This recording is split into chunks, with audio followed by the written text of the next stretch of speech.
Yeah, someday Stanley Cup champions once again. Yep. Oh, hey guys, Ducks Hockey and more here. Sorry, I was admiring my Ducks wall.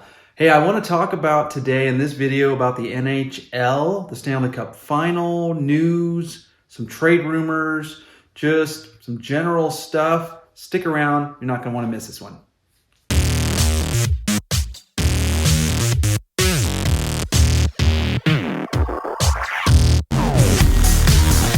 All right, hey guys, welcome back. Ducks Hockey and more. Coming back at you here. It's been a minute.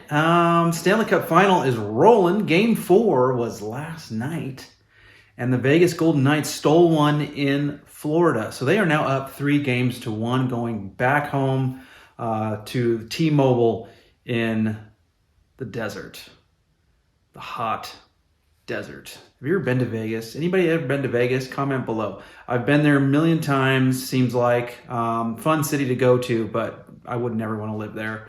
But holy crap, their fans are pretty passionate though, from what I understand. And I know down on the Strip they get pretty crazy. The last time I was there for Vegas and their playoffs, there was stuff everywhere down on the Strip. It was pretty cool. But hey, they're up 3-1 coming back home. Honestly, with the first 2 games in Vegas, the way they dominated Florida and kind of shut them down, Adin Hill, it's been I've talked about this before, right? It's been a goaltender duel, and the goaltenders and how well they play are going to determine who wins this series. And so far, that's kind of been the case. Bobrovsky did not do well in the first 2 games. He did really well in Game 3. And then Game 4 obviously went Vegas' way as well. So Adin Hill so far has been the better goalie. I kind of felt going into this that the Florida Panthers, the way they were riding that wave of beating the best teams in the NHL, I think maybe that layoff was just too much for them. Maybe the fact that they had, 10 days or something like that, where they had no playing time. They were just waiting to get the Stanley Cup Final going. Maybe that's what hurt them. Vegas didn't have that big of a layoff. They had a few days off and then it was right back at it. So I have a feeling that might be the deciding factor here, because right now Adin Hill's playing better and the Florida Panthers just aren't, they can't hang. So let's see. It's coming back to Vegas. We're going to find out, right? We'll see if they can pull it off. But currently, like I said, Vegas is up 3-1 because they stole one in Florida. So now it becomes a must-win for Florida because they are on the brink. So we'll find out, right? All right, enough of that. Enough of the Stanley Cup Final stuff. So let's Let's jump into just some general stuff. A lot of trade rumors are starting to circulate and gain momentum as we get into, obviously, the Stanley Cup Final's almost over here. The NHL draft is almost here. It's only a few more weeks away. And then free agency begins July 1st, right? So things are starting to kind of heat up on the trade rumor side of things. Lots of teams looking to move players, I think, before the draft, to maybe move up in their draft order selection. We'll see. We'll see what happens. A lot of moves happen on draft day even. So lots of excitement in the NHL. And some coaching changes too. I talked a little bit about it the last video where there were some coaching issues because I like to talk about coaching changes and that kind of thing. But there's been a few more since then. So let's dive into the Boston Bruins. So Boston, the news out there right now is that they want to keep Tyler Bertuzzi. And I can see why, right? Young guy, a lot of upside. So by keeping him, though, and they have limited cap space, my God, I think they have maybe a little bit less than $5 million to work with. I think it's Bergeron and Krejci they're hoping will retire. If they don't retire, I don't think they're going to be Boston Bruins next season. So there's just a lot of talk about what are the Bruins going to do to make room for Bertuzzi and to sign him long term. Now there's talk that they might shop Hampus Lindholm, who they just got a few years ago from the Anaheim Ducks at the trade deadline.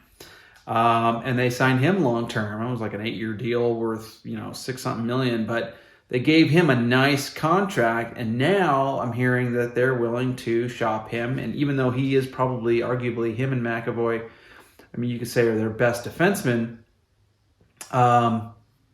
Interesting stuff. So Hampus Lindholm, who to me was a big part of why Boston Bruins defensively are so good, now they're willing to move him. So he's got a big contract. There's a lot of money there, so I can see why.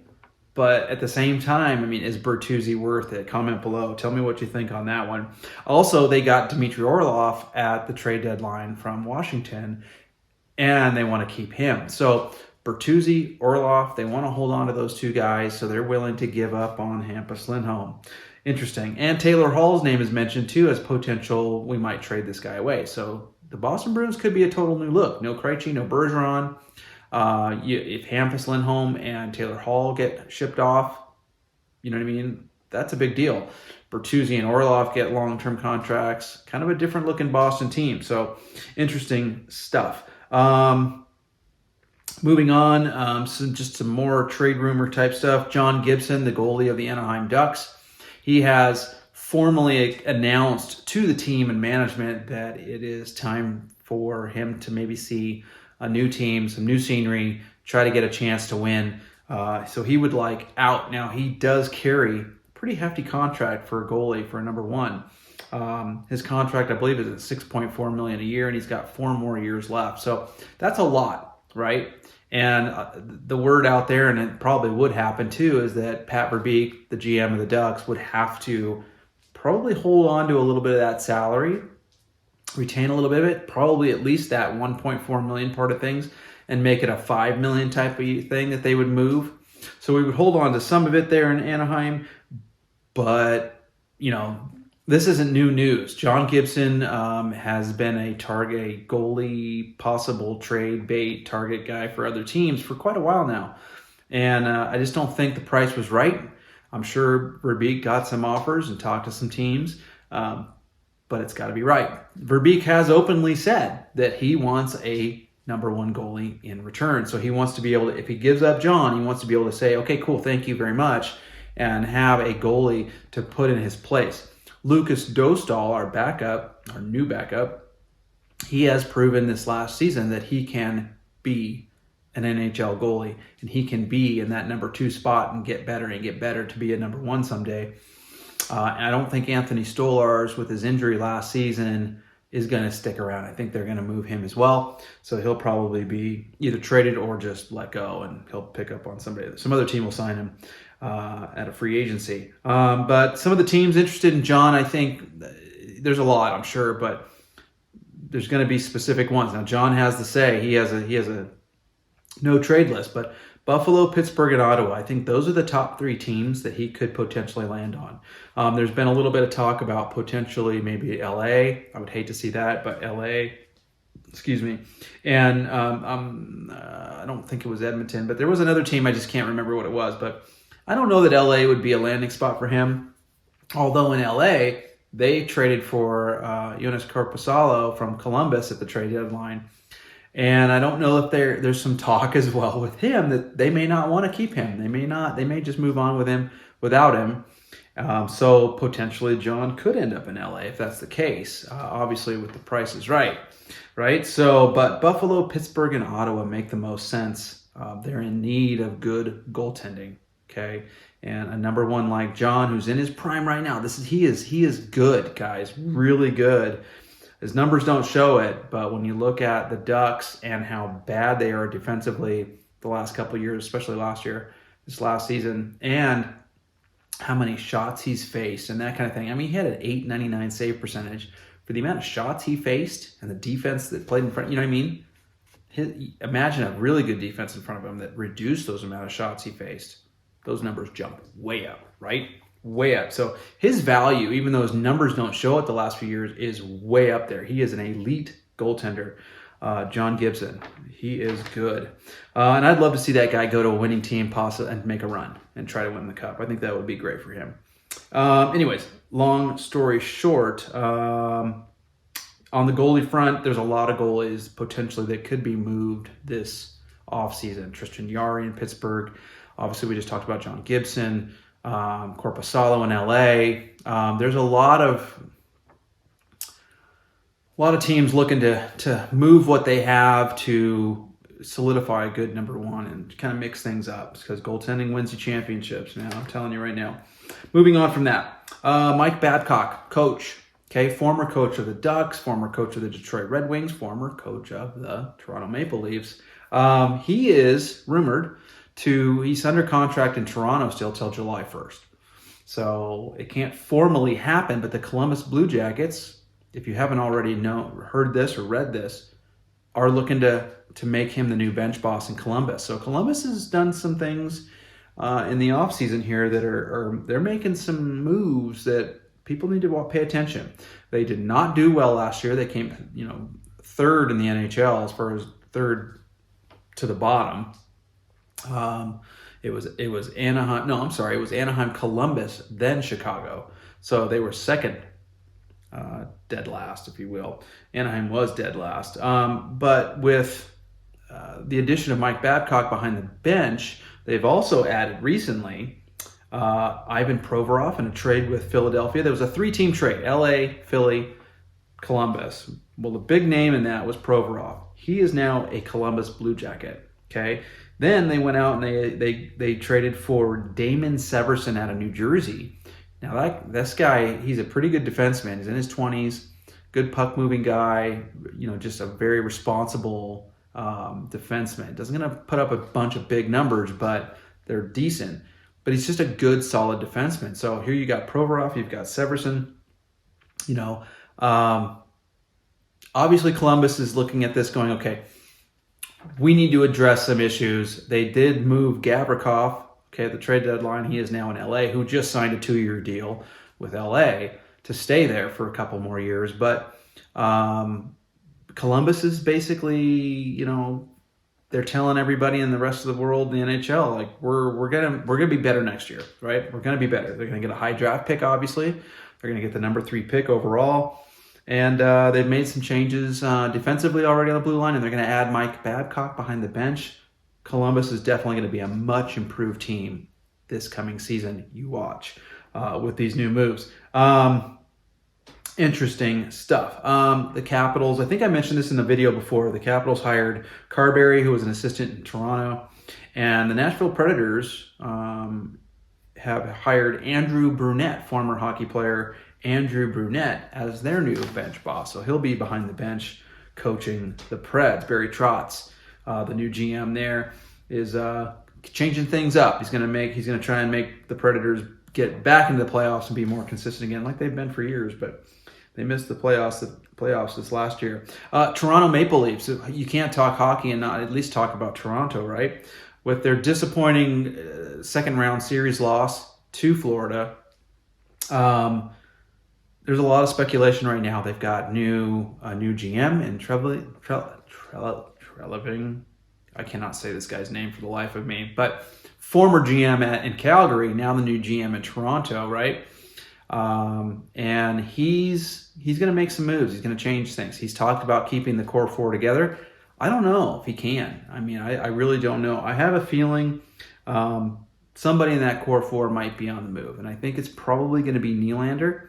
I just don't think Toronto can afford him. I mean, if you ask my personal and honest opinion, hey, it's great that you have the core 4 intact and right makes you offensively potent and dangerous, right? But you sacrifice so much, dumping so much money into just those 4 forwards.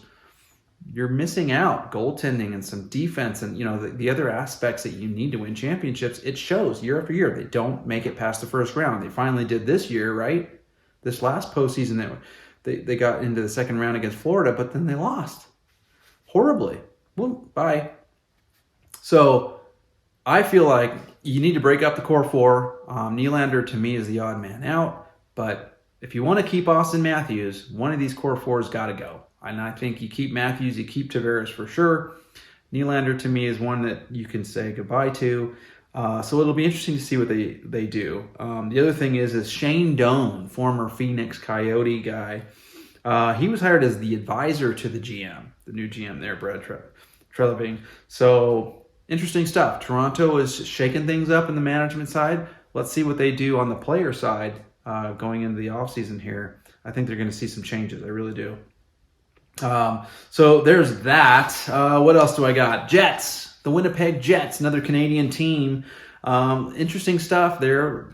This is what I read, at least, is that they are entertaining and listening to offers and taking calls on Pierre-Luc Dubois, who apparently wants out anyway, right? He's kind of a wild child, I've heard. But Dubois wants out. And so the Jets are listening, and I think it'd be wise for them to move on from him. If he's kind of like that and he's not committed and loyal to this team and, wants to move forward with them, forget it, right?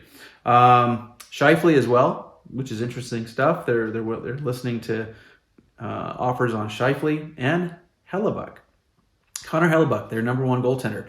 So remember when I mentioned earlier, a lot of goaltenders might be on the move this offseason. Hellebuck is now one of them. His name has been thrown out there as potential, bye-bye.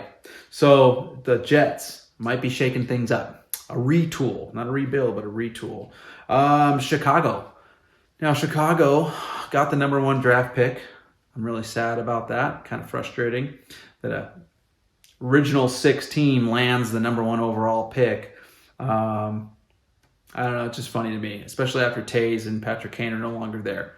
All of a sudden, they've got a generation talent they're probably going to take, number one. So, listen, more than likely, Connor Bedard's going to be wearing a Chicago Blackhawk jersey, right?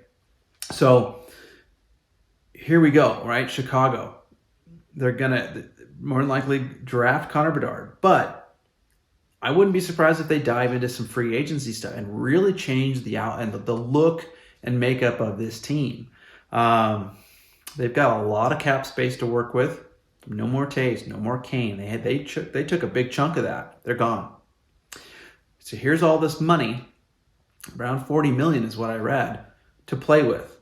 So you can bet that they are going to probably draft Connor Bedard, and then they're going to surround him with that supporting staff of players to be a better team. I guarantee you they will be a better team next year. Connor Bedard, more than likely, if they do draft him, he is going to be a starter come October. And we could see a lot of new players. Now, they did just re-sign Athanasiou, I think, to a 2-year extension. So they're keeping him. But I would imagine with that kind of cap space, they're going to find some new players to surround Connor Bedard with. So interesting stuff. And that's about all I got, okay, on the NHL side. So there you go. Hey guys, Ducks Hockey and More loves the support that I'm getting. I love it when you guys comment below. I try to respond to them as quickly as I can.